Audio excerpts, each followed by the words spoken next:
Hello everybody and welcome to the final round of Season 10 in the Tail Racing Ring Runners. It's time for Duck Week, the famous week where we take on a car that is only released to the drivers half an hour before the session opens, then they get an hour's worth of practice and then a qualifying session before they're thrown into another 4-lap race to decide who's going to be champion of Season 10. And in the AM class, it is a very exciting championship battle indeed. While Jason Hightower has run away at the very front of the field, Stephen Johnson and Pat Mace have been battling away in the AM standings. And coming into this race, as you can see here, they are just 13 points apart. Mathematically, Tim Watchow also has a chance of winning the title, although he does need to win the race overall. Well, not need to, but he realistically probably does. And that does seem unlikely, in all fairness to him. Anthony Solomon is going to finish fourth, almost no matter what. Dylan Hessing only just in front of Steve Coubet and John Amico, who are close in behind him. And then below that, plenty of drivers who've missed a lot of rounds over the course of Season 10. In the pro standings, Jason Hightower, as I say, has run away with it, rather. 5 races in a row at the beginning of the season before 3 of the last 4. He is holding a 19-point advantage over Evan Crowd. With Dave Mull not that far away, he'll look to hold off Corey Stas today, with Dean Diltz and Dan Cosick then next in line. It's Scott Sadler who will probably finish 7th, although could jump ahead of Cosick today. Dave Hernandez will finish in 8th place no matter what happens here today. That is it for the standings, because below that there's a lot of drivers who have not been at very many rounds today, so far rather. Who's here today though? It's Jason Hightower on the pole again with about a second and a bit over Dean Diltz. Corey Stas a further second behind, with Stephen Johnson on the pole in the AMs. Now that is a very good start indeed for him. No bonus point though, I must admit. Dave Mull and Scott Sadler on row 3 ahead of Tim Watchow and Guillermo Pereira, who we've not seen for a while. Dave Hernandez and Petterjohn round out the top 10 with Anthony Solomon and Evan Crowd, the first of those who didn't set a time in qualifying. Dan Cosick didn't either. Pat Mace didn't either. That's a big for him. And Chris Herron as well in 15th place. It's myself, Ewan and James Parfitt with you again, as always, for the final round of the season. Looking forward to this. I think we're both looking forward to a bit of Jetta action, but it's an AM Championship battle that is certainly going to be living up to the hype, because look at this. Stephen Johnson up in 4th. Pat Mace way down the field. Yeah, he is at the moment. He's all the way down in 13th here currently. So we're going to find out how it gets on. A little bit of Jetta action. 154 corners of this Jetta, and they have to keep momentum. It is momentum-based machine, and it's got to be momentum-based here this evening. Who's going to be able to get through, and who's going to survive? That's going to be the question.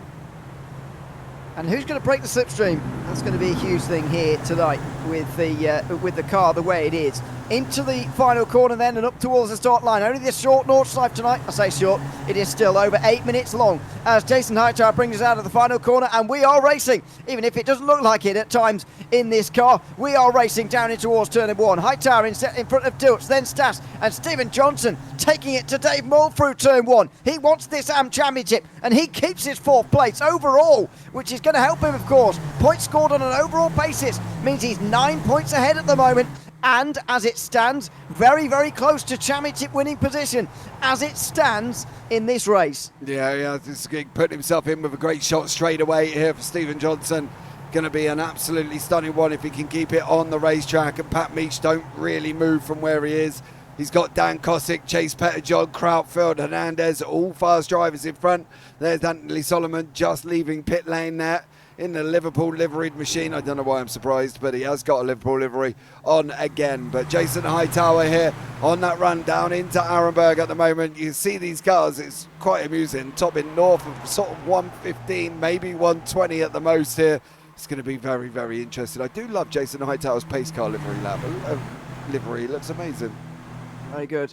It's going to be weird to see the pace car in the middle of the pack, as it will be in a minute, because Dean Diltz is coming straight past here. This is the slipstream games that go on in the Jetta. It's not a particularly sort of slipstream car on its own right, but they spend so long on the straights that it just works. In towards Arenberg now. Stas moves on the outside line, looking to sort of redeem his season almost here. As he looks on the outside of Arenberg, he will stay behind Dean Diltz. Corey Stas currently in 4th place in the championship standings. That is a lot lower down than what you'd expect to see from him in terms of the points off the leader. When you compare it to this time last season, we had 4 drivers separated by just 3 points. Corey Stas was one of them. Well, he's certainly not this season. He is still 4th in the top 4 again, but he's 51 championship lead. That's a very big change to this time 3 months ago. Yeah, big snap there from Stas on the run up into, and now Forrest as well through the right hander. They're going to go now Then they're going to come into the double left of Metzgerveld further down. This is going to be very, very interesting. It's got a very, very tricky car at times. It can be a little bit squirrely and squiggly, but I think these guys are going to absolutely love hurtling around the Nordschleifer in this machine. You can see everybody very, very close together. In fact, you can give you the gap 5 seconds there between all the machines right the way down into 13th. Well, hold on, because Stephen Johnson has just gone a bit wide through Eskersfeld and through those sections there, and look at him clinging onto the slipstream. He actually had to defend from Dave Mull on the way towards Metzgersfeld that time round, the double left-hander, and it did compromise his line, and then he went deeper, the deeper braking zone there, which is still a pretty sizable braking zone, even at the speed these cars are going. So that wasn't ideal for Johnson, but he will catch up a little bit down this section here, downhill. The Constantina effect will work just up in front of him, but yeah, everybody up to the top 12 involved. Evan Crowder didn't qualify at all, not through design, but by accident. And now he's having to work his way through the field. That's past Tim Watchout, who's not had a very good run at all. He's also been passed by Dave Hernandez, and there's our first break in the group, if you like. Dave Mull's actually a second off of Johnson, and these guys are now well over a second off the rest of the group. Yeah, they are currently at the moment here as well, but they're going to try and make their way forward. Guillermo Parra is the gap that they're trying to chase down in that Oreo machine. Scott Sadler there as well. Stephen Johnson 1.25 seconds ahead of Dave Mole. So we are getting a 4-4-4-4 split almost across the field, which is highly unusual, but we are getting it. And Stephen Johnson and Corey Stas running side by side. This is going to be a very slow run. It is, yeah. It's uphill as well, of course.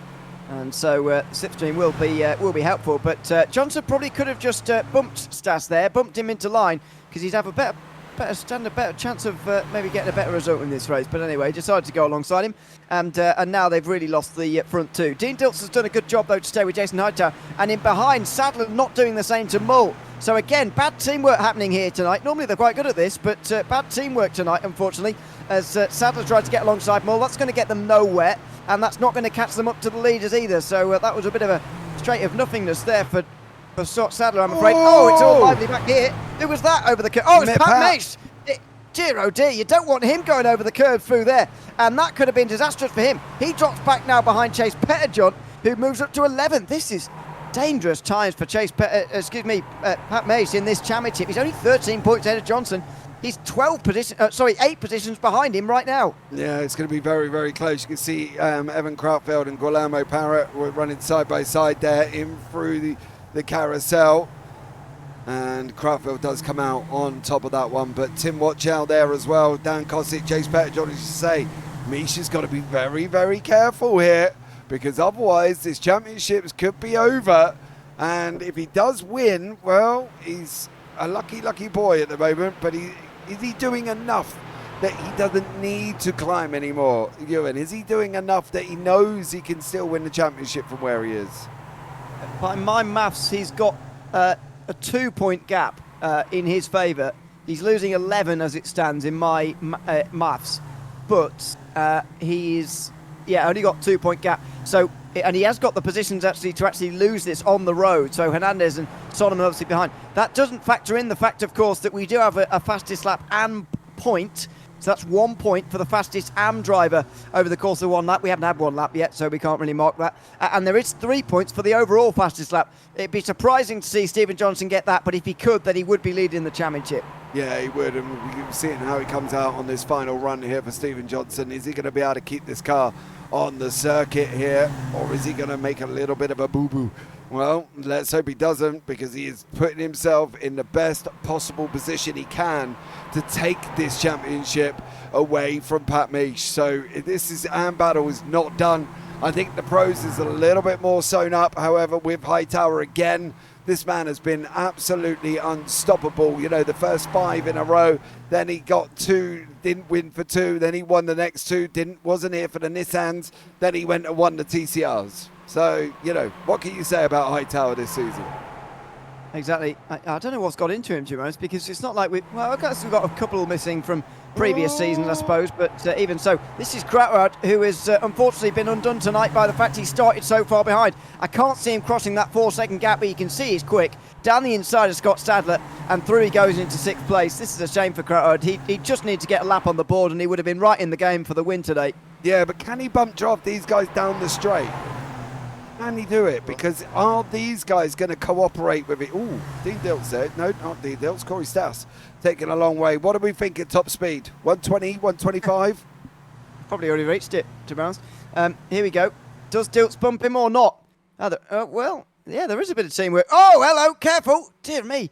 He nearly spun Hightower there. That would have been catastrophe, a catastrophe rather. Up the hill now, they go into the bowl, and now they'll pitch uphill in towards the Bilstein Bridge. But look at that for Dean Dilts. That's the power of the bump draft there. And I think Crowd is doing it, to your question earlier on. There you go. He is doing it properly, and Sadler needs to do it as well now. Here you go. Three-way bump draft maybe on the way down in towards the Bilstein Bridge. Behind there, certainly not. Parry and Kosick and Watchow rather are going side by side on the way in towards Tiergarten, and then the rest of them pile in behind. That's probably good news for Pat Mears, to be honest, because 8th place, if he were to finish at the front of this group, he'd probably be okay. But let's see, in towards Tiergarten, he's got Hernandez right behind him. He doesn't want to be hit in the rear there, surely, in towards the final corners. And look at this, it's a nightmare scenario for the championship leader. Oh, he's either got to get out of this, or he's got to do something fancy.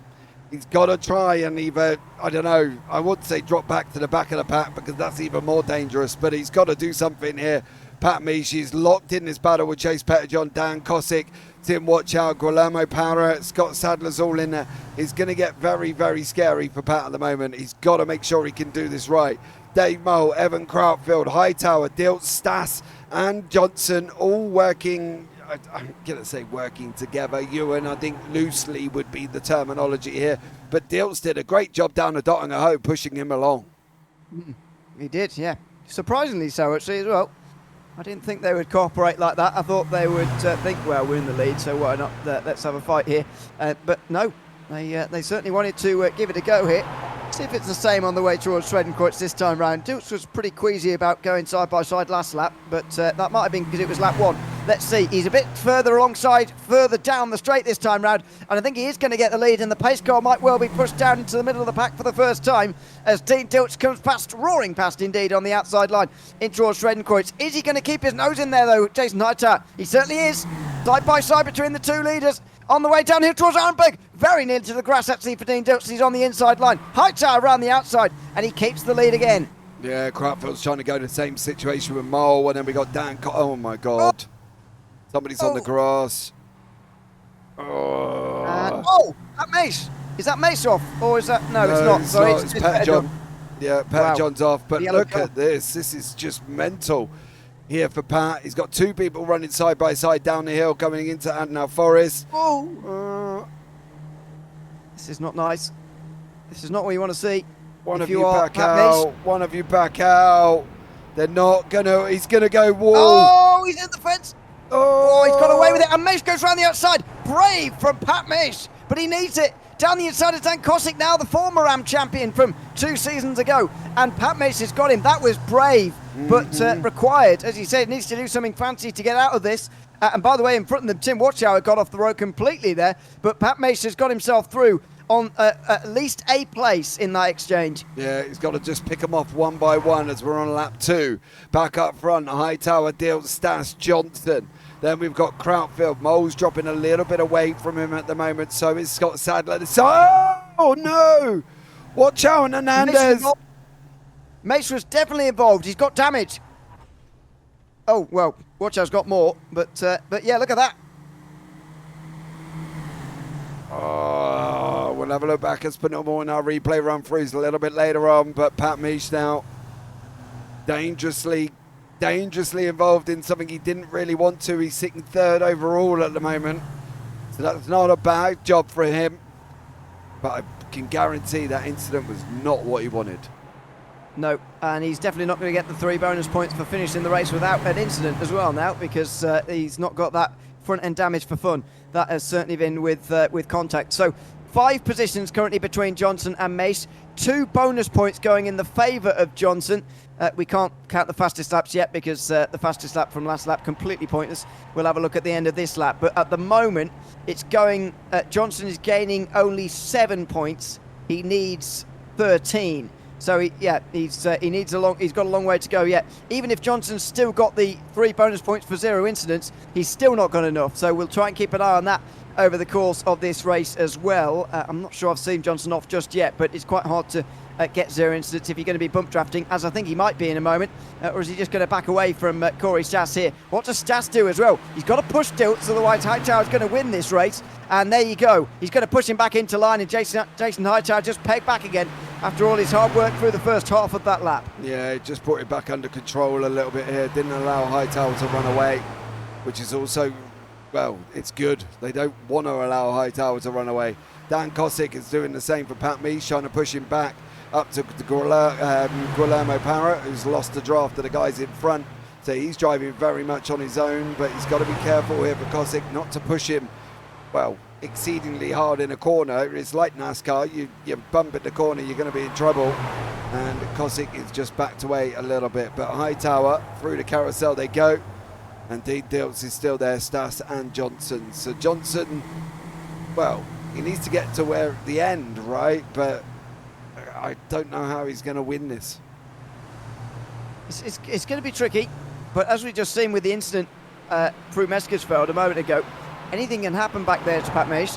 One of the more major problems is that Meesh is getting bonus points now for being on the podium in the AM class. And Stephen Johnson's 3 for winning the AM class are starting to become sort of less valuable in this race for the title. 13 points is just maybe a little bit too much for him to try and gain back. He gained 9, let's not forget, last week. Oh, sorry, am I reading the wrong rows here? Yeah, I am. He gained just a point last week, but he wasn't here the week before that. Gained a point the week before that. Had an off week the week before that in the LMP2s, but he's just left himself with maybe a little bit too much to do here, Stephen Johnson. He has to stay in this slipstream here, and he was very close at Horak there, the highest point on this circuit. Very close to dropping over a second back. He's missed the apex there as well. He'll let this go out to 3/4 of a second. He's got to keep that below a second here. Yeah, he has to. You are right. If there's never a more imperative moment for Stephen Johnson, it's now. He's got to get this back, and he's got to use these cars in front as much as possible, because as you say, once you lose it here, you're in no man's land. He's got it back. Oh, is he touching 6.5? He is 6 to. Oh, no. Oh. It's not. It's back out to 8 tenths. It is, and this is the moment now. I mean, if the 3 bump draft in front, then they'll be away. Because, yeah, I mean, look at that. That is a second now. He has got to have a very, very good few corners here and hope that they start racing actually out front. Otherwise, he's going to be in consigned to 4th place. Yeah, in no man's land. Oh, off! He's off! And he's going to be in the fence here. He's going to be in the fence. Oh, that's it for Stephen Johnson, surely, in this championship battle. He was pushing super hard. He knew he had to do it. Some may say, why was he pushing that hard at this first half of the race? But without the slipstream to those 2 in front, it was hopeless anyway. There was no point finishing 4th and winning the AM class. He was going hell for leather to win this title. And unfortunately, he's thrown it in the fence trying to do so. He's thrown away his chance at the 0 incident points and the 3 bonuses that come with that as well. He's not going to win this class without some sort of big turnaround here either. And he's not going to win this title. That is the moment for Stephen Johnson where he lost this AM championship. Mm-hmm.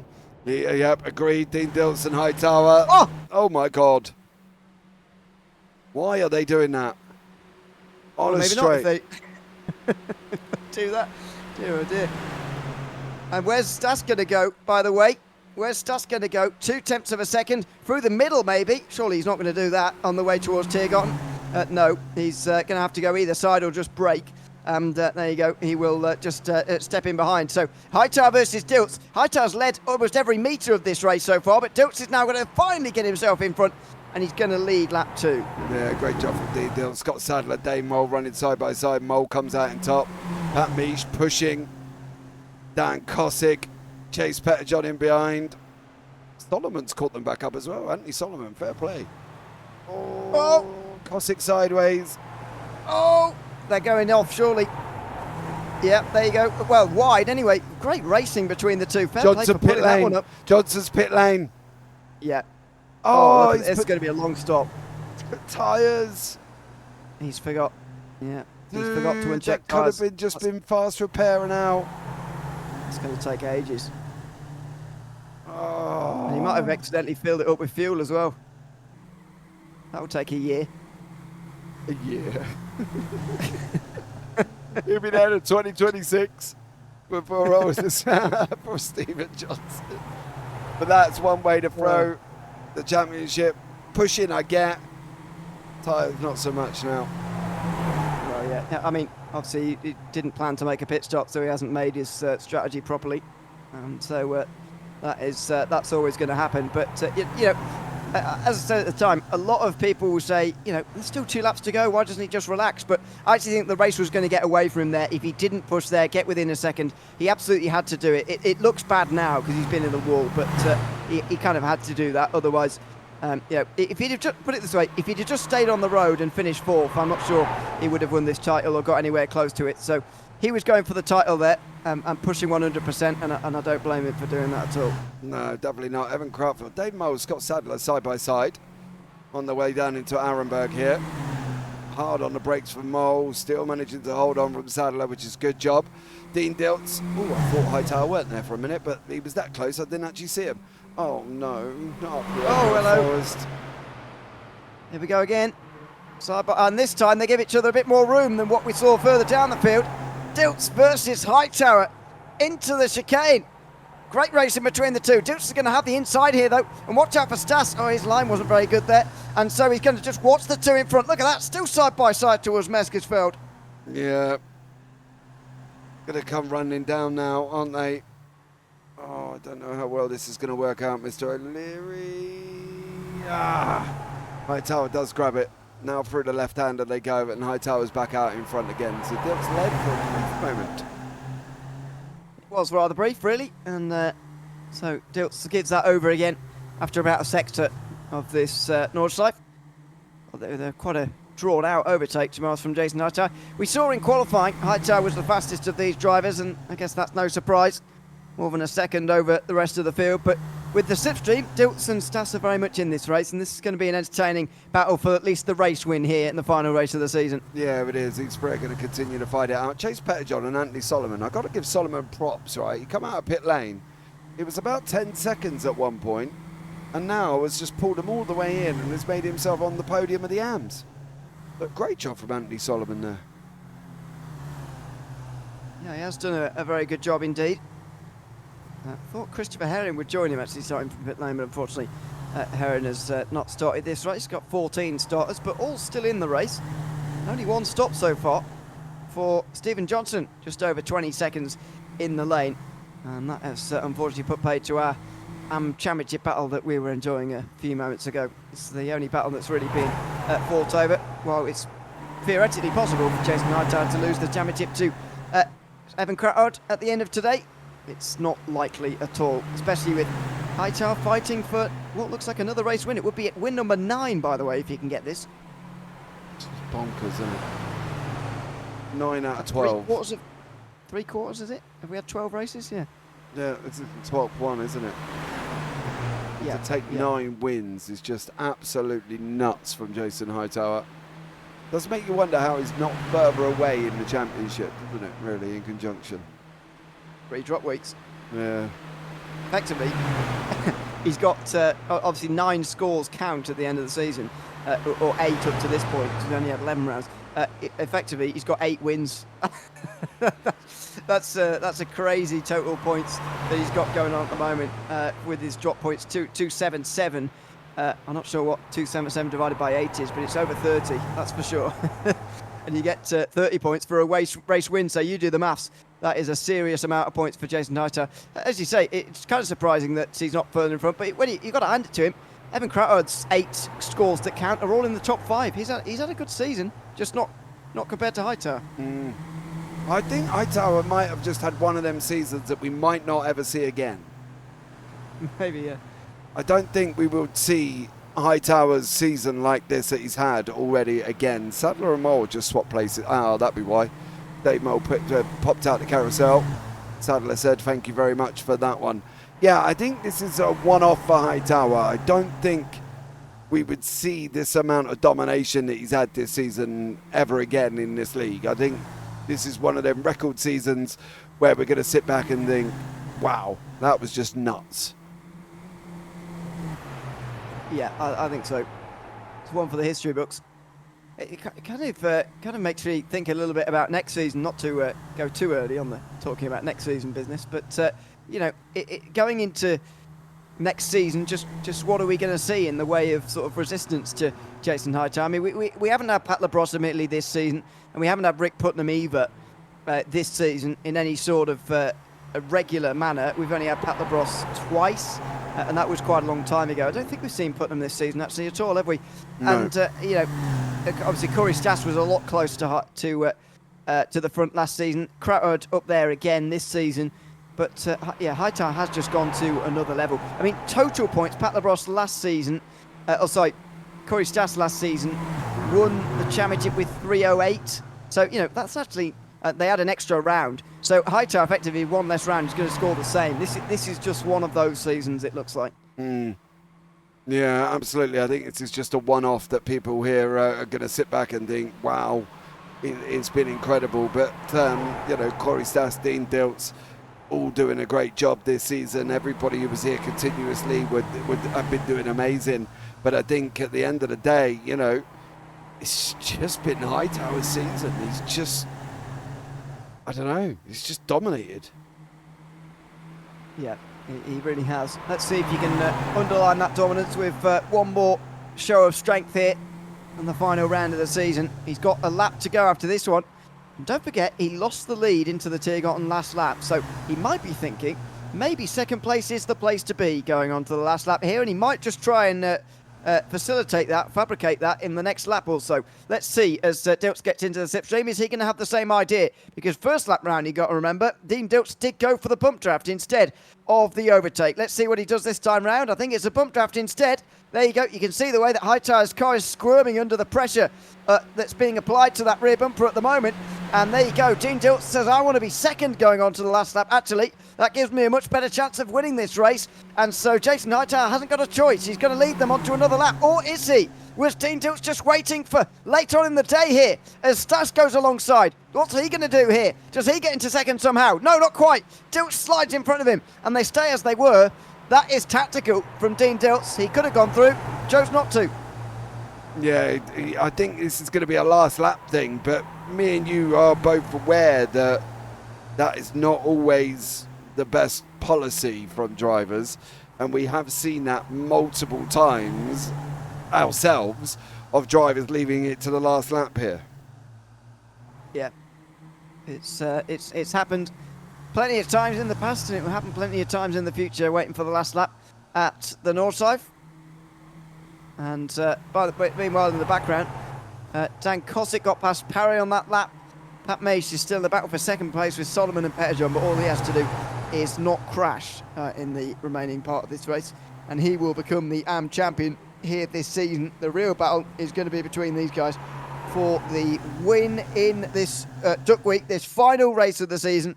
Duck Week always so exciting because the drivers just do not know what car they're going to choose or what car they're going to have to choose until half an hour before the race begins. A free car always, and this time round it is the Jetta, which I'm pretty sure was on the regular schedule for last season, but I might be wrong. Maybe it was the season prior, but anyway, it's the car of choice this time round, and it is providing quite the battle at the end. Hightower, Dilts and Stas for the win. Not sure Stas is quite quick enough actually to challenge the other two, but he's hanging on in the slipstream, and while he's there he's got a chance. Dilts again choosing this time not to go through into Arenberg. Yeah, not again. He's basically going to leave this to the Dottingham, I think, Ewan is going to try and give him a run down there. Very dangerous game to play, of course, as we know. Dave Mole, however, Scott Sadler, they're not going, they're not hanging around. They're going side by side down into Arenberg at the moment. So this could be an interesting fight, and whether or not these guys are going to come out unscathed.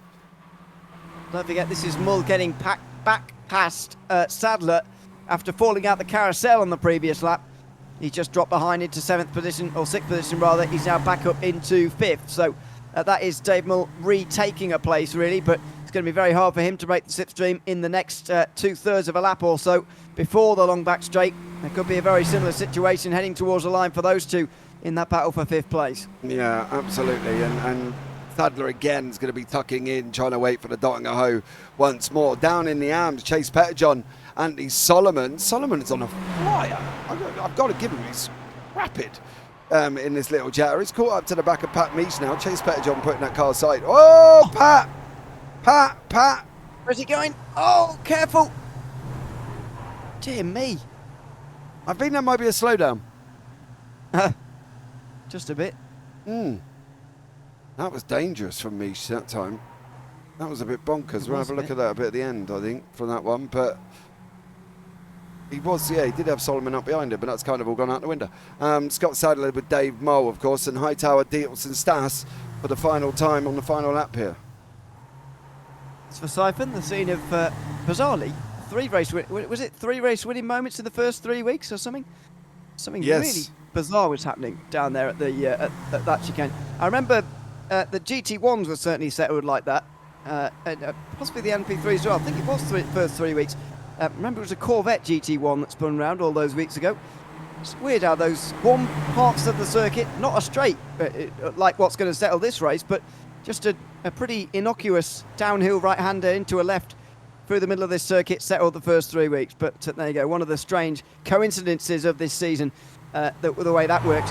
And, you know, maybe that... Oh, as Hightower goes wide, so I dropped myself there because Bergwerk, he's got that wrong. And Stas has got a chance to come through as well here. And Diltz wants that as well. He doesn't want to battle Hightower. He'd rather battle Corey Stas. Or would he? He's just going to try and keep them side by side, maybe, as they run up the hill now. Yeah, here we go. These guys are going to be running up. You can see Stas trying to get around the outside at the moment of Hightower. Diltz managing to hold it on. Stas is on the grass. I don't realise. Oh, my goodness. Are they dirt tracking? He's going to lead. After that trip through the grass, he's going to lead here, Corey Stas. And he does.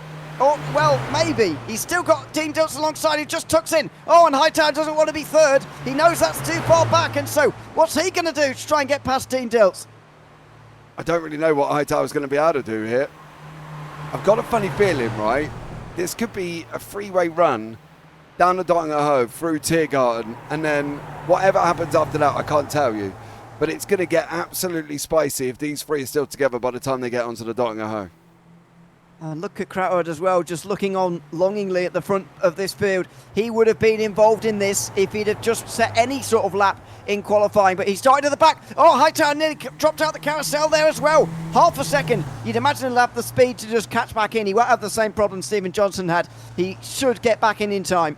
Yeah, there as well. For Hightower now, Krautfeld still in behind Dave Moe, Scott Sadler, Dan Kosick, all there. And currently, Hightower sitting in third with Diltz with Stas. Who's your winner? Oh, I'm going to go Stas. I think the other two are going to take each other off trying to catch him. You reckon? Or, trying to overtake him. So, yeah, I'll go Stas. Oh, do you know what? Oddly enough, I really would like Dean Diltz to get a win. Hightower's had loads. You know what I mean? Stas has won before. I don't ever remember Dean Diltz winning. Well, I'll just double check that. Last season, yeah, a couple of podiums, but didn't win. I know he's been here previous seasons, so that certainly hasn't won in 2025. If that's a record you want to go for, yeah, he would be taking his first win of the calendar year. This season, he's had a decent season, especially towards the end. Actually, his last 6 appearances, have all been inside the top 5, but 4 podiums included within that. Just no wins. So can he get that first win of 2025? I think they might trip each other over trying to get past Stas, but let's see here. 3.5 seconds back to Crautard, by the way. He might win from here as well. If they all have it coming together, I wouldn't be surprised, but I really hope they don't. Because this has been a really good race. I really hope they don't have it coming together. Well, same. Should be a nice battle to the finish here on the long back straight. In towards driving tracks now for the final time this season. This is the last lap of the Tail Racing Ring Runners for season 10. And what a finale it's going to be. Dean Diltz looking up the inside for the small carousel. He'd be a lunatic to go down the inside there, and he doesn't go for it, understandably. He's almost too close, though, to Corey Stas here. And that's what's playing into Stas' hands at the moment. Hightower's got a bit of room to sort of step into here, but he might be a tad too far back himself. So let's see here what happens. What does Dean Diltz do? He's almost got no slingshot there. Oh, and Stas has maybe thrown it away. He's gone wide himself there through Gavankop. And that might to give the chance away to the other two now. That was not a good final corner there from Corey Stas, just when he really, really needed that run off for the final corner. Now onto the back straight. Dilts is going to push Stas for as long as he can here, so that he can try and distance Hightower, but it's not working. Hightower's got double slipstream now, as he looks for another win this season. It would be his 9th out of 12 races if he could get it here. Down the straight, they're getting close now to the Boost Time Bridge. Here comes Dean Dilts on the left-hand side. Where does Hightower go? They're trying to block the road from him, but he can't be blocked, surely. He's going to go to the very inside. It's going to be free wide. There's contact. He's on the curb. Dilts is blocking him away, and he can't quite see him off for the moment. Here comes Hightower down the other side. Das is going to wait and hope they take each other off here into the final corners of the season. Oh my word, into the tear garden. It's going to be Hightower's day again, is it? Or is it going to be Dean Dilts into the corner? Stas is waiting for the run. Where does he jump it down the inside? He can't.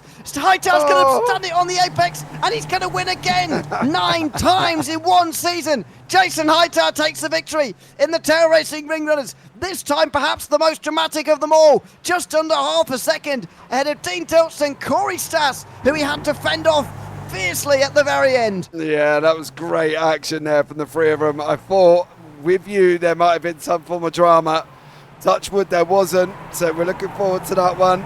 And as these guys continue to go now, Andy Solomon, great return, grabs second overall in the AMs. Pat Misch grabbing third, so good job from them. Oh, Pat. Crikey. I feel he might be a little bit angry. There's one way to celebrate a title. Pat Misch straight into the fence at the end of that. Stephen Johnson gave it a very good go, but didn't quite get there in the end. Final points will be showing Johnson 12 points behind Pat Misch, who wins the title. Not sure how that's quite possible, actually, but because Pat Misch finished in front and he's gained points there, Johnson. But anyway, he's certainly got a comfortable advantage, Misch, to win that by 12 points. And Tim Watchtower will now come across the line with a very wonky car. Dear oh dear, that's gone very wrong there for him. But anyway, he will finish the season third in the AM standings. Unsurprisingly, Hightower wins the season with more points than the championship winner last season, with one less race. 20 points ahead of Evan Crowd. Dave Mull gets the top 3 ahead of Corey Stas, who would have been in the top 3 in the season if he'd have won that race, I think. Then Dean Dilts rounds out the top 5, just ahead of Dan Cosick, who couldn't quite be overtaken by Scott Sadler in the end in the pro standings. This is the final race result, though, of the season. Hightower beats Dilts and Stas in a late race thriller there, with Evan Crowd just watching on from behind. Dave Mull finished in the top 5 ahead of Scott Sadler and then Dan Cosick. Guillermo Perez wins in the AM class, and that's a great result for him, and Andy Solomon. And Pat Misch, who rounds out the podium with a championship win as well, just ahead of his rival Stephen Johnson. David Hernandez, Ches Petterjohn, Tim Watchow with the other drivers to drive today, apart from Christopher Herron, who did not start. Let's have a look at some replays. This is right at the beginning. This is actually lap 2 was the first incident we had, believe it or not. Oh. So, yeah, that sort of makes sense. It was this group, yeah, unsurprisingly, I suppose. This group was quite lively.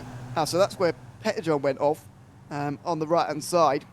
Thankfully, he didn't skate right into the side of everybody else. In a previous World on iRacing, when the grass was kind of icy, he might have done, but thankfully not on that occasion. Then later on, Tim Watchow found himself off the road. This is just in front of a side-by-side battle we were watching at the time. Watchow got this all wrong and did that.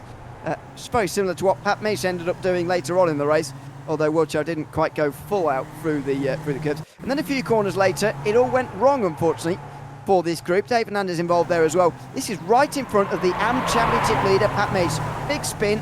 And wow, Jesus. Wow. Wow.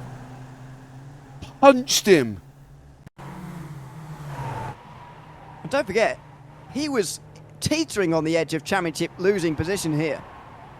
Oh my God, bang. Oh. Ouch. That would explain the wonkiness. Yeah, definitely. And I'm surprised that didn't do more damage to his straight line speed, actually, there, Pat Misch, but he seemed to be okay for the rest of the race. This is nearly a lap later when, is this him going full across the curb? Yeah, here we go. I don't even know if brake lights come on. No, I don't think they did. Definitely not. No, still not on. So, fair play to Pat Misch there. And believe it or not, the only other one after that was Corey Stas's grass run, where he gained 2 positions. That was it. It's a very short one. Lead Yeah. through this. Look at that, full on the grass. Like a little VW Wow. Beetle. Unbelievable. Absolutely amazing. But that was it. So, to be fair, the Jetters has been the most quiet one, I think. I mean, I know we saw it live, but didn't even Stephen Johnson's appear on the list? No. Oh wow! Well, good job we saw it live. He didn't. Because where was it? What lap was it? it was 2, maybe lap 2, I would guess. Yeah, slammed the wall through Charlotte Entrance. I thought that would have. No, it didn't. Shown up? It didn't trigger anything. It just. No, Well, that's unfortunately, all I can't show If you you. wanna- No. If you want to watch it again, you can rewind, I suppose, because we did catch it live, thankfully, on that occasion. But yeah, that's the end of Duck Week and indeed season 10 of the Tail Racing Ring Runners. What a great season it was. I mean, especially for the first 2 laps there, it had pretty much everything there. You know, a championship bit of drama, edge of your seat stuff in the championship for the AMs at least, and then a great actual race finish as well for the overall race win to end off with as well. Yeah, it's been absolutely amazing. I've loved this season, to be honest. It's one of them record seasons that we won't see again, even with Hightower dominating like he has, you know, and I believe it was probably Pat who come away from the AM Championship as well. So a great job from him. So it's been amazing. I've loved it. And hopefully we'll be back next season. Absolutely. We'll look forward to it. For now, though, we'll leave you with that. Jason Hightower on a record-breaking season, 9 wins out of the 12 races in season 2 of 2025. What a remarkable record. We'll see whether he can be beaten next time in season 11. But for now, from myself, Ian O'Leary and James Parfitt, we'll see you next season. It's goodbye for now.